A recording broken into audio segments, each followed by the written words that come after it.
So, hi ihr Lieben. Ich bin heute den zweiten Tag auf dem Guitar Summit und gestern war es schon richtig cool. Ich glaube, heute wird es noch ein bisschen voller, weil gestern war Freitag. Heute ist Samstag, da sind einfach noch viel mehr Familien und so weiter da. Und ich habe gestern schon ein paar coole Stände gesehen, coole Videos gemacht, auch ein paar coole Workshops gesehen von Tosin Abasi und Misha Mansour. Und den Julius Imhäuser habe ich spielen sehen. Und abends war auch cool, also der Chris Buck hat wieder unglaublich abgeliefert, Wahnsinns-Soli gespielt und ich bin mal gespannt, wie es heute weitergeht. Okay, jetzt machen wir ein bisschen ein spannendes Interview und zwar, what's your name again? Ivan. Ivan. Genau, Ivan hat mir gerade alles auf Englisch erklärt. Wir sind hier bei Abasi Guitars, also Tosin Abasi. Den Workshop habe ich ja gestern schon gesehen und der hat ein ganz besonderes Konzept, also eine eigene Firma. Und ich erkläre euch jetzt einfach mal, was der Ivan mir eben erzählt hat. Also, ihr seht ja, also sind erstmal Fishman Pickups, das ist die Tosins eigene Serie. Und die Gitarre ist so gebaut, die ist total ergonomisch, dass man entweder, genau, er zeigt es euch gerade mal, also man kann entweder so spielen, ne, oder so und es passt immer.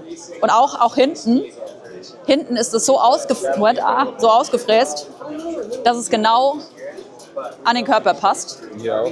Genau, auch da. Also das finde ich ziemlich cool. Die sind auch relativ leicht. Und am Hals, da ist ein asymmetrisches Shape. Dünner hier und dicker hier. Genau. So wie die Hand. Genau, genau, also total ergonomisch irgendwie, total cool. Ja, also gefällt mir. Ich spiele nur leider wenig oder gar keine Achtseite, deswegen ja, finde ich aber sehr, sehr cool. Vielleicht mache ich es ja noch irgendwann. Der Nachtrag, Sie haben auch Sechsseiter-Gitarren. Die probiere ich jetzt gleich mal aus. Sehr cool. Ich mag auch das matt Rot-Finish. Das ist ein... Unter dem Rot genau. mehr Gold. Also kann man sehen, so im Licht so ein bisschen...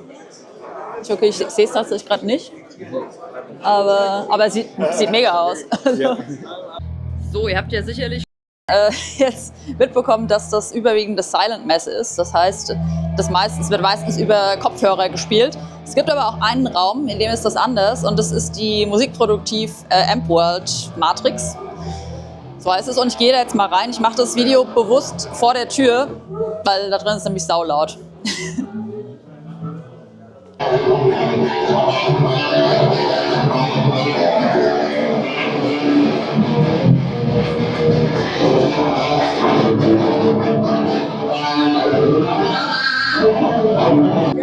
Ich habe es noch nicht ausprobiert, aber es ist wohl so, dass man da also erstmal natürlich Amps spielen kann, mit Boxen einfach in laut, wie man es so aus dem Proberaum vielleicht kennt. Und man kann die auch super schnell miteinander verschalten. Also man kann jetzt sagen, okay, ich habe einen Mesa Boogie und den würde ich gerne mal über die Marshall Box spielen und gleich danach würde ich noch mal gerne über die Orange Box probieren, weil normalerweise vergisst das Ohr relativ schnell, ja, ich glaube 5 bis 10 Sekunden, den Klang. Also wenn ich jetzt einen Sound spiele und dann stöpsel ich erstmal um und alles Mögliche, dann hat mein Ohr längst vergessen, was das ist. Also ich kann dann keinen guten A-B-Vergleich machen. Und hiermit geht es eben. Ich habe hier was richtig Cooles entdeckt. Fretlook Inlay Stickers. Und zwar kann man sich da, das fühlt sich auch, also es fühlt sich nicht wie ein Sticker an, sondern man kann sich da im Prinzip so, ja, im Endeffekt Sticker oder so Folien wie bei Autolack draufkleben. Und ihr seht hier dieses Aussie-Design, das finde ich schon richtig cool. Gibt es auch andere Sachen, zum Beispiel kann man auch einfach haben, hier mit diesen Totenköpfen. Und ich zeige euch einfach mal das hier noch. Auch sehr schön. Man kann das auch custom designen. Die ist sehr schick. Ja, der hat mir das eben ein bisschen erklärt. Man kann die custom designen, die kosten, je nachdem wie kompliziert das ist, kosten die custom Designs so 20 Euro. Hier so ein klassischer Tree of Life, wie man auch von Ibanez kennt. Und die günstigsten, die zeige ich euch gleich noch. Das hier finde ich sehr, sehr cool, weil die ist, nee Quatsch, das ist die gar nicht. Die ich meine, die ist gerade weg. Ich zeige euch aber gerade mal hier die Glow in the Dark, die Punkte oben. Ne? Also ihr kennt es, man steht auf der Bühne und man sieht nichts, es ist dunkel und dann fluoreszieren die eben so. Kaffeetassen, die im Prinzip, ja, ich meine, seht ihr ja, die sind Protis nachempfunden und gehen bis 11. Schon ziemlich cool. Ich trinke leider keinen Kaffee und für Tee ist es ein bisschen wenig, finde ich, aber ja, vielleicht hole ich mir doch morgen so eine, mal schauen. Der in Orange stand, und wie der Name schon sagt, ist ja normalerweise orange, aber, Moment. Einmal über den Gang ist ja ein Orange, der so gar nicht orange ist, sondern der ist im Design von der Zilla-Box hier. Und ja, also finde ich super cool. Die machen einfach andere Gehäuse, beziehungsweise anderes, ich glaube, die stellen Tolex her. Hier, ich bin ja nicht so wirklich Camper-Mensch, aber finde ich sehr cool, so ein Krokodil-Look. Ja, also der hat auf jeden Fall was. So, ich habe hier jemanden ganz Besonderen getroffen, und zwar den Chris Moser. Hello. Aus Wiesbaden. Und vielleicht kennen ihn manche von euch auch von YouTube. Ich kenne ihn von wo ganz anders. Nämlich, ihr habt euch alle gefragt, wo habe ich Gitarre spielen gelernt. Wobei, er war nicht mein erster Lehrer, aber Chris war 2 Jahre lang mein Gitarrenlehrer in Wiesbaden. Gute Schülerin. Und sehr guter Lehrer. Und ja, er war quasi mein letzter Lehrer, bevor ich dann an die Popakademie gegangen bin. Und also so geile Lessons hatte ich noch nirgendwo. Und ja, deswegen schaut mal auf seinem Kanal, Modern Guitar School. Genau. Alles in Großbuchstaben. Yes. Und ja, und natürlich auch in echt. Also nehmt Gitarrenstunden bei ihm. Ja. Kann ich empfehlen. Gute Frau. Okay, wir sind hier bei Klangio. Genau. Ja, hi. Also wir machen automatisierte Musiktranskription, sind jetzt hier speziell mit unserem Gitarrenmodell am Start. Das Prinzip davon ist, dass man ja, irgendeine Form von Audio in unser System reingibt und dafür dann Notation oder Tabulatur bekommt. Wir bieten da verschiedene Formate an, also man kann selber was einspielen, man kann YouTube-Links reingeben und man kann auch eigene Files hochladen, die dann von uns transkribiert werden, und da kann man sich dann, wenn man einen fertigen Notensatz hat, eben die Guitar Pro Files rausziehen, die Music XML rausziehen, PDF rausziehen, was auch immer man gerade braucht, und ja, damit weiterarbeiten. Das Ganze ist KI-basiert, genau, und jetzt gerade sind wir auch ein bisschen damit am Rumexperimentieren, komplette Songs zu transkribieren. Das heißt, dass man jetzt nicht nur irgendwie einzelne Gitarrenspuren reingibt, sondern einen kompletten Rockmix und dann dafür Gitarre, Bass, Schlagzeug rausbekommt. Das ist allerdings noch in Entwicklung. Also mit kompletten Songs geht es noch nicht, habe ich so richtig verstanden? Es aber geht ist in Arbeit. in manchen Fällen, genau. Es ist in Arbeit. Du kannst dir vorstellen, die Komplexität steigt natürlich enorm, wenn du jetzt viele Instrumente gleichzeitig spielen hast, wo sich dann die Frequenzen der einzelnen Instrumente überlagern und dann nicht mehr so klar zuzuordnen sind. Das verursacht natürlich alles Unsicherheit für das Modell. Genau, und insofern gibt es Sachen, die schon ganz gut funktionieren, aber es ist dann schwierig, pauschal zu sagen, okay, da kannst du jetzt alles reingeben und es funktioniert. Also an dem Punkt ist es auf jeden Fall noch nicht, aber da arbeiten wir natürlich dran, und genau. Okay, sehr cool, danke. Ja, gerne. Klingt für mich richtig spannend. Ich bin hier bei Mortrix, und Mortrix hat was sehr Cooles gebaut. Erstmal der Ole, der hat mir gerade alles wieder auf Englisch erklärt, und ich versuche jetzt mal wieder euch das alles, Moment, wenn es klappt, auf Deutsch zu erklären. Also, ein Problem, das ich auch schon hatte, ist, wenn ihr schon mal mit MIDI gearbeitet habt, dann ist es oft ein bisschen kompliziert zu programmieren. Man muss sich dann die Program Changes und die Control Changes und so weiter merken, und es ist fast ein bisschen, als müsste man das studiert haben, MIDI als Fach oder so. Und das hier ist jetzt so, da kann man es in einer relativ intuitiven, also mit Touchscreen im intuitiven Interface einfach programmieren. Also man macht zum Beispiel, genau, man hat hier, das ist ein Preset, es gibt diese, ich kann erzählen, 8 Schalter. 8, ja. Man hat hier zum Beispiel einen iGrabber. Moment, sorry. Ich mache mal New Preset oder so, genau. New Preset, dann macht man, Moment, genau, Device Function. Dann hat man hier alle möglichen Geräte, die es halt auch so gibt, die man halt mit MIDI switchen kann.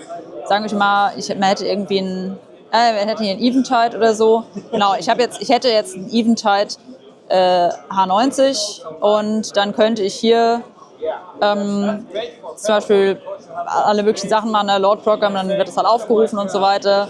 Bank up, Bank down, man kann den Tuner aufrufen, lauter so Sachen. Das kann ich halt dann hier drauflegen und es klingt einfach viel, viel einfacher. Ich habe jetzt noch gesagt, es wäre cool, weil das Ding ist relativ groß, muss man sagen. Wenn man jetzt das als App hätte und dann so eine Leiste, also wie man das von normalen MIDI-Switchern kennt auch, dass einfach wenig Platz auf dem Pedalboard selbst verbraucht wird. Weil wenn ich jetzt beim Proberaum oder auf der Bühne bin, dann will ich sowieso um Gottes Willen keine MIDI-Changes irgendwie noch programmieren, sondern ich will einfach meine Presets abrufen. Ne? Und das könnte ich halt, wenn ich das als App habe und dann noch so eine Leiste. Also mal schauen, was die Zukunft bringt. Aber es sieht schon mal richtig cool aus. Wir sind hier bei K-Pro Guitar Works und ja, was kann man sich unter K-Pro vorstellen? Ja, K-Pro Guitars ist in Europa und Amerika noch nicht so bekannt. Aber in Asien sind die sehr groß. Das ist einer der 10 großen Marken da, kann man so sagen. Und dadurch, dass es auf den asiatischen Markt ausgelegt ist, hat man ein bisschen andere Features, die dort eher populär sind. Zum Beispiel hat man hier den aktiven Suter mit Boost statt dem Tone Control.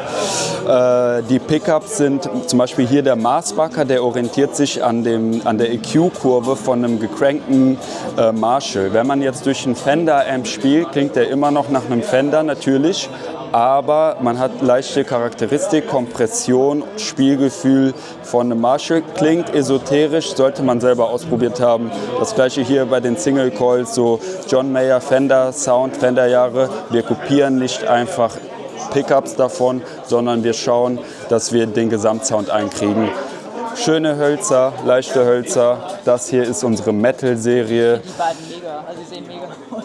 Genau, die haben sehr gescoopte Mitten, extrem heilen Output für die richtigen Chucks. Und hier der Mid-Boost, mit dem kann man natürlich gut kompensieren dann noch. Das so richtig, also ist am besten für Metal dafür. Also für auch nicht einfach für Metal, sondern wirklich für modernen Metal. Dafür ist es ausgelegt. Aktuell ist K-Pro etwas schwer zu bekommen in Europa und Deutschland, weil wir noch keinen Vertrieb haben. Aber man kann es direkt aus China bestellen, tun auch Leute, funktioniert auch. Ah, okay, cool.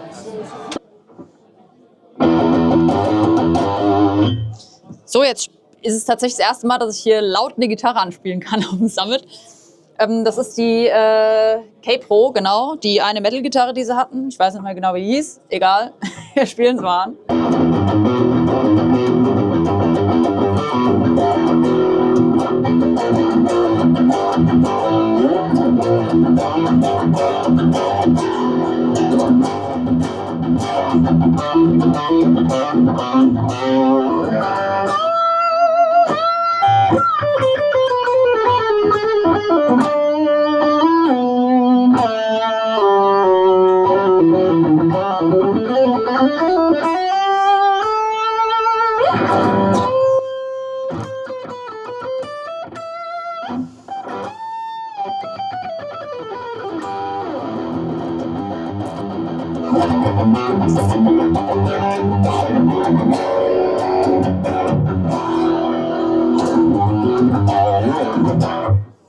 Ja, unaufgewärmt und so weiter, bisschen sloppy, aber die Gitarre ist geil.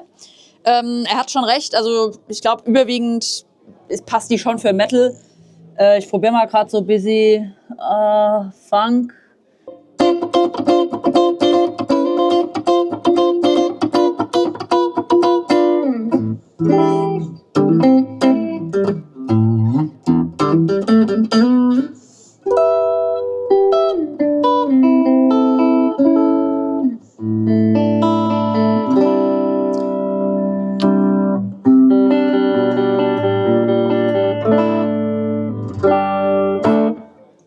Ich finde, da kommen auch ganz ordentliche Clean Tones raus. Also passt, cool.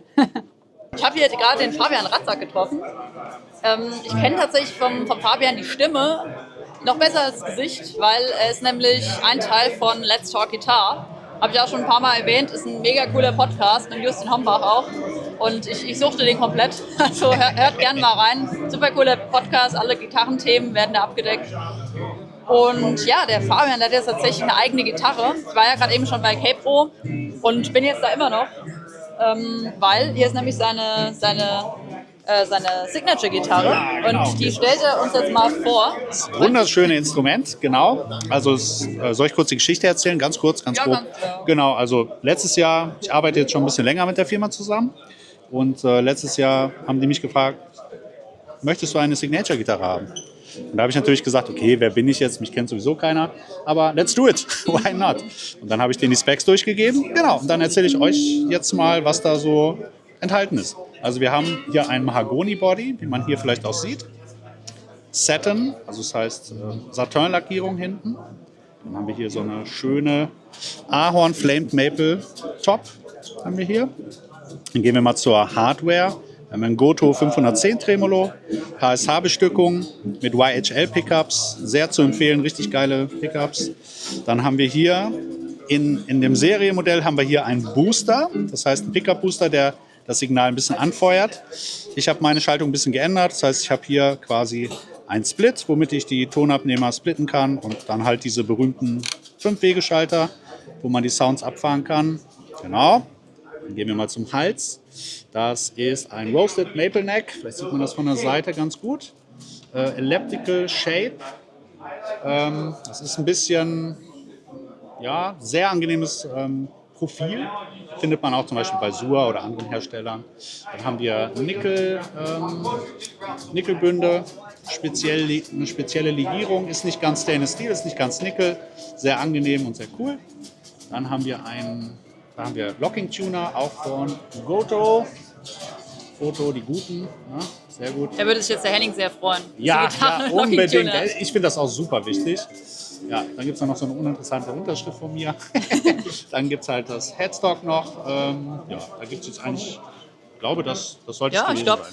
das Ich ist bin die sehr Gitarre happy einmal sehr gut zusammengefasst. Ja, Sehr danke cool. sehr. Vielen Dank. Der Fabian Ich gebe mir Ranzer, Mühe. Wie gesagt, ich höre euch weiter und Vielen Dank. hört da einfach auch mal rein, weil ihr lernt was. Danke sehr. So, ich bin bei Engel und zwar der Martin erzählt mir jetzt, was Hi. es alles Neues gibt bei Engel. Wir haben gestern einen Produktlaunch gehabt, den Engel Ravager. Ah ja, der steht da drüben auf der anderen Seite, ja genau. Moment, wo ist er? Ach da. Okay. Genau, Zweikanal-Amp, Clean Lead. Hier haben wir noch ein optisches Gimmick, das ist clean. Rotes Lead.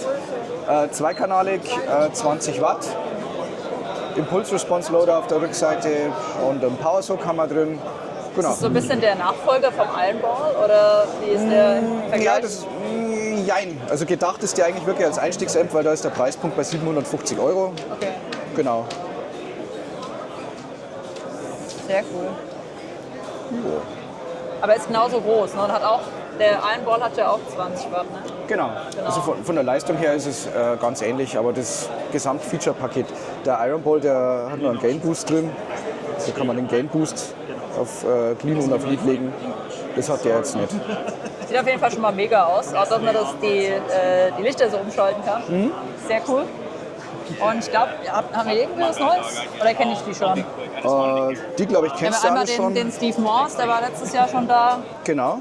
Und das ist der Marty Friedman da unten, genau. Der war letztes Jahr auch schon da. Das sind eigentlich alles die Signatures hier, ne? Das sind Genau, eigentlich alles die Signatures. genau, Das ist der Victor Smolsky hier unten. Blackmore, Smolsky hier. Genau, Straight to Hell. Victor Smolsky kennt ihr aus Schuh und Kanu des Manitou. Die haben jetzt eine neue Version aufgenommen und wahrscheinlich wurde das auch mit dem da gespielt. Ja, auf alle Fälle. Wahrscheinlich. Ja, Genau. Klar. Das ist eigentlich, ich glaube, da kenne ich das Tolex noch nicht. genau, das ist die Anniversary Edition noch. Das ist ein letztes Exemplar, das wir bei uns noch stehen. Finde ich Oder sehr uns- geil mit den Racing Stripes da. genau. Mega. Sehr cooles Design. Ja. Was wir halt unten noch haben im Amp-World, wir haben 412er mit Carnivore, Eminence Carnivore Lautsprecher, Stimmt, genau, mit dem, Christian Kohle genau, jetzt, ja, mit Chris Carbon. von Kohlekeller Studios. Genau. Genau, das habe ich auch gesehen. Und Genau. Da noch was? Oder? wir können Da auch gehen wir gerne noch mal kurz rüber. rüber, weil unsere Roadcases so schön ausschauen. Genau, Special Edition, Powerball 2 beziehungsweise, ja. Genau, Fireball 100. Das heißt Special Edition, was ist Special? Der Special Edition, Founders Edition, ist ja die haben wir vor 2 Jahren released. Ja, vor 2 Jahren released. Hier, beziehungsweise kurz davor. Und das ist ja der Nachfolger vom Special Edition, von unserem Flaggschiff. Genau.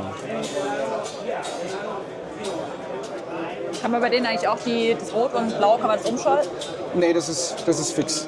Das Okay. ist jetzt nur ein Gimmick für den neuen. Ja, genau, weil ich kenne die eigentlich auch nur entweder so oder so. Ja, Genau. sehr cool.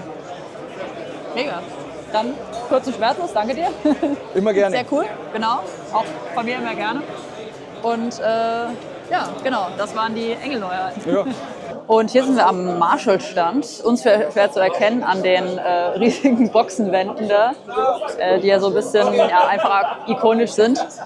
Und was ich aber auch immer sehr spannend finde, sind die kleineren Amps, weil da gibt es ja diese, Moment, seht ihr gleich, da. Genau, die haben jetzt diese Studio-Heads gemacht.